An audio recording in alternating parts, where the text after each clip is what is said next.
बिस्मिल्लाहिर्रहमानिर्रहीम। अस्सलाम वालेकुम। उम्मीद है कि आप खैरियत से होंगे। और today's topic is path of the blood through the pulmonary and systemic circulation. Pulmonary और सिस्टमिक सर्कुलेशन से ब्लड किस तरह से पास होता है और क्या क्या उसका रूट होगा। तो here we will discuss these pulmonary and systemic circulations. Number one, pulmonary circulation. Pulmonary circulation से मुराद क्या है? The circulation between heart and lungs is called as pulmonary circulation. तो ब्लड हार्ट से लंग की तरफ जाएगा और लंग से वापस हार्ट की तरफ आएगा, जैसा कि आप डायग्राम के अंदर देख रहे हैं। अब हार्ट के राइट एट्रियम में जो ब्लड आ रहा है वो सुपीरियर इंफीरियर वीना केवा के ज़रिए से जो आ रहा है, इट इज़ डीऑक्सीनेटेड ब्लड। ये राइट एट्रियम से राइट वेंट्रिकल में एंटर होगा through tricuspid valve. Then right ventricle से ये एंटर होगा पल्मोनरी ट्रंक के अंदर, और पल्मोनरी ट्रंक जो होगा it lead towards to pulmonary arteries which will carry this deoxygenated blood to the lungs. अब लंग्स में एयरेशन होती है, एक्सचेंज ऑफ गैसेज होता है, उसके बाद कार्बन डाइऑक्साइड जो होती है वो हम एक्सलेशन से बाहर निकाल देते हैं और ऑक्सीजन डिफ्यूज़ इन हो जाती है ब्लड के अंदर, और हीमोग्लोबिन जो होती है वो 97% ऑफ ऑक्सीजन जो होती है वो हीमोग्लोबिन के ज़रिए से बॉडी को सप्लाई होती है। तो लंग्स की तरफ से वापस आने वाला जो ब्लड है it carries a path through pulmonary vein. Pulmonary vein carry oxygenated blood to the left atrium. This circulation, ये जैसे आप डायग्राम में देख रहे हैं, ये सर्कुलेशन जो राइट वेंट्रिकल से शुरू होती है और लेफ्ट एट्रियम पे ख़त्म होती है और दरम्यान में लंग्स आता है, यानी इस सर्कुलेशन को आप क्या कहते हैं? This circulation is called as pulmonary circulation. इसका मकसद क्या होता है? व्हाट इज़ द जॉब या significance of pulmonary circulation? It involves in pumping deoxygenated blood towards lungs so that it can be aerated and return aerated or oxygenated blood to the left atrium. Then left atrium से फिर left ventricle और वहाँ से फिर ये aorta के ज़रिए से पूरी बॉडी को सप्लाई होगा। तो circulation between heart and lungs is called as pulmonary circulation. Now systemic circulation क्या है? It is a circulation other than pulmonary circulation, यानी हार्ट और लंग्स के अलावा बाकी सारे बॉडी के ऑर्गन्स की तरफ जो ब्लड सप्लाई होगा वो सिस्टमिक सर्कुलेशन के ज़रिए से सप्लाई होगा। अब जब आप देखते हैं कि ऑक्सीजनेटेड ब्लड लेफ़्ट एट्रियम के अंदर आ गया, वहाँ से लेफ़्ट वेंट्रिकल के अंदर, लेफ़्ट वेंट्रिकल की वॉल्स 3 टाइम्स मोर थिक हैं बिकॉज इन्होंने पूरी बॉडी को ब्लड सप्लाई करना है। तो वेंट्रिकल की कॉन्ट्रैक्शन, स्ट्रॉन्ग कॉन्ट्रैक्शन जो होगी उससे ब्लड चला जाएगा एओर्टा के अंदर थ्रू एओर्टिक ट्रंक।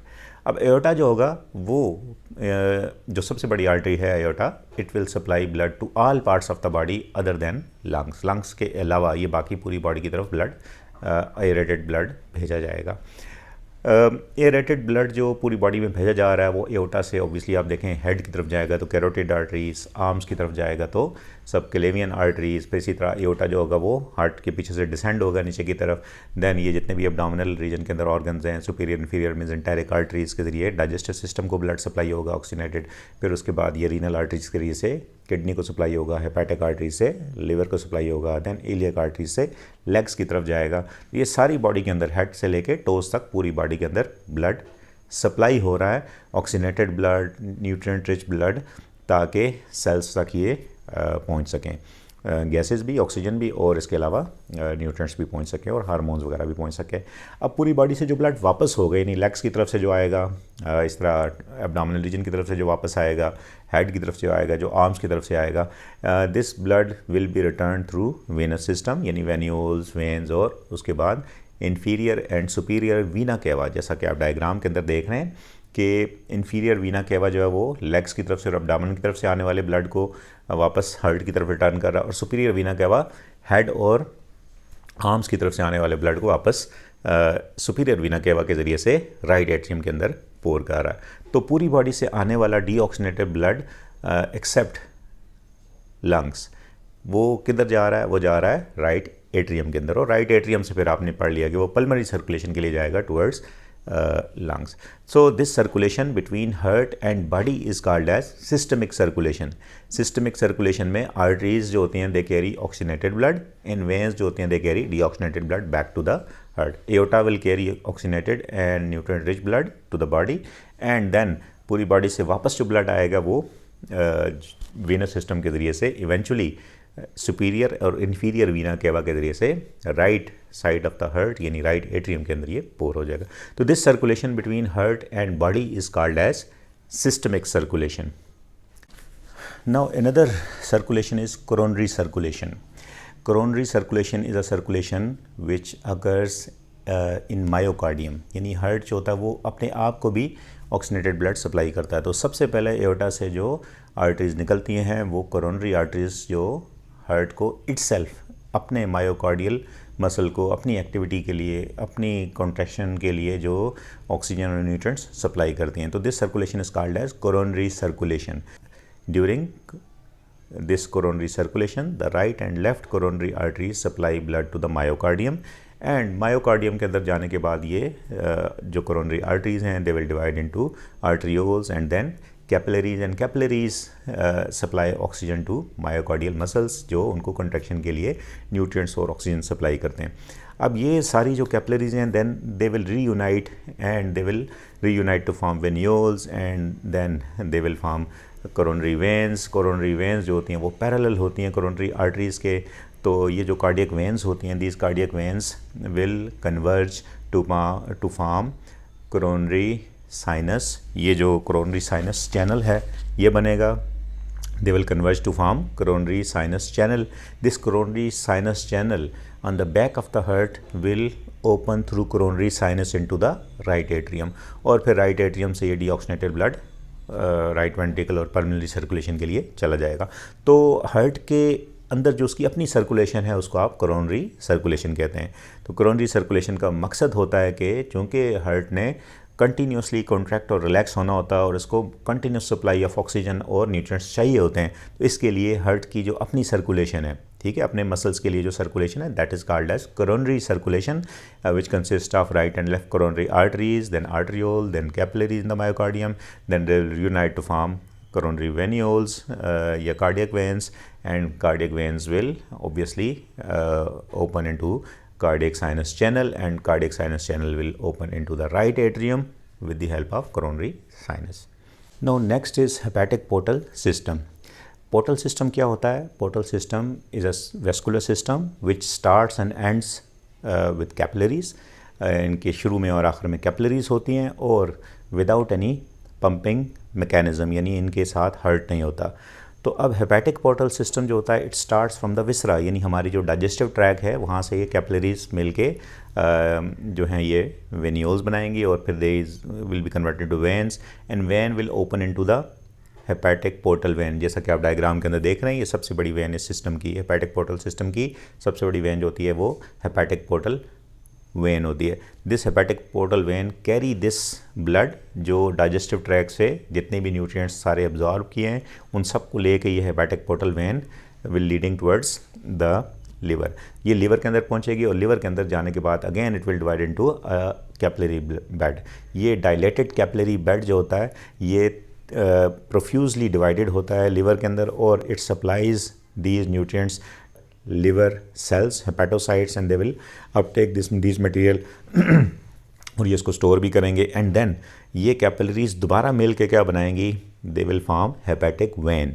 तो hepatic portal vein carry nutrients from digestive system to liver, और लीवर के अंदर एक्सचेंज होने के बाद जो अगेन यहाँ से आगे कैपिलरीज होंगी they will again form hepatic when, and it will this hepatic when will be opening into the inferior vena केवा। तो अब ये जो पोर्टल सिस्टम है ये जो इंटेस्टाइन्स हैं यानी विसरा है उसके और लीवर के दरमियान में है। तो it starts with capillaries in digestive track, ख़ासतौर पे विलाई वगैरह के अंदर आप देखते हैं जो कैपिलरीज हैं, तो ये वहाँ से स्टार्ट होता है और एंड भी कैपिलरीज पे होता है, जहाँ पे लिवर के अंदर ये कैपिलरीज दोबारा बनती हैं और दरमियान में जो वेन है that is called as hepatic portal vein. तो this vein is having capillary bed at both ends, इसके दोनों एंड्स के ऊपर कैपिलरी बेड होता है, इसलिए इसको आप हेपेटिक पोर्टल वेन कहते हैं। उसकी सिग्निफिकेंस क्या होती है, इसका मकसद ये होता है कि डाइजेस्टिव सिस्टम से जो भी न्यूट्रिएंट्स उठाए गए हैं उनको लीवर में ला के उनको मैनिपुलेट किया जाए, उनको स्टोर किया जाए और ज़रूरत के मुताबिक इनको फिर हेपेटिक वेन के ज़रिए से बॉडी को सप्लाई किया जाए। So next is renal circulation. What is meant by renal circulation? A circulation which is responsible for carrying blood to kidney and then back to the vena cava, ठीक है जी। ये aorta से blood kidney तक जाता है और kidney से वापस इन्फीरियर वीना केवा तक आ जाता है। अब ये ब्लड जो एओर्टा से निकल के किडनी में जा रहा है, ये रीनल आर्टरीज के जरिए से जाएगा। Renal artery will carry blood from aorta to kidneys. Kidneys के अंदर जो रीनल मेड्यूला का रीजन है वहाँ पर ये डिवाइड हो जाएंगी आर्टरीज और छोटी स्मॉलर आर्टरीज में कन्वर्ट होंगी and then they will reach up till renal cortex. Renal cortex के रीजन के अंदर जाने के बाद ये जो रीनल आर्टरीज हैं they will divide into efferent arterioles. Efferent arterioles will carry blood to glomerulus, जो कैपिलरीज का नेटवर्क है जो बोमेंस कैप्सूल के अंदर होता है। देन वहाँ से वापस ड्रेन होगा blood into the efferent arterioles. Efferent arterioles जो होंगी they will receive blood from glomerulus. Efferent arterioles will carry this blood towards peritubular capillaries. Peritubular capillaries and vasa recta are the capillaries which are surrounding renal tubule. वहाँ से फिर ये capillaries reunite होके बनाएंगी venules and this venule will develop into यानी leading towards veins and these veins will converge to form renal vein. Renal vein will carry this blood to the inferior vena केवा। अब ये जो circulation है यानी renal artery से kidney और kidney से वापस रीनल वेन की तरफ, इस सर्कुलेशन का मकसद क्या होता है, सिग्निफिकेंस क्या होती है? इसका मकसद ये होता है कि ये किडनीज़ के अंदर ब्लड की फिल्ट्रेशन में इन्वॉल्व हैं, यानी they are responsible for removal of urea from the blood. तो हर कार्डियक आउटपुट का 20% किडनी में जा रहा है। हालांकि किडनी की रिक्वायरमेंट कितनी है? ओनली 1% ऑफ ब्लड अगर इसकी न्यूट्रिशनल रिक्वायरमेंट को देखें, but it receives 20% of the cardiac output. So इसका मकसद ये है कि ये किडनी जो होते हैं ये फिल्ट्रेशन कर रहे हैं और ब्लड में से यूरिया और नाइट्रोजन वेस्ट को रिमूव कर रहे होते हैं। इसके अलावा ऑस्मो रेगुलेशन का भी काम करते हैं और कुछ और भी इनके फंक्शन हैं जो आप इससे पहले पढ़ चुके हैं।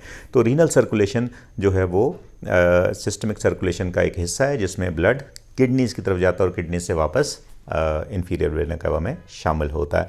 मकसद इसका जो होता है वो रिमूवल ऑफ नाइट्रोजनस वेस्ट होता है। Thank you so much and have a nice day.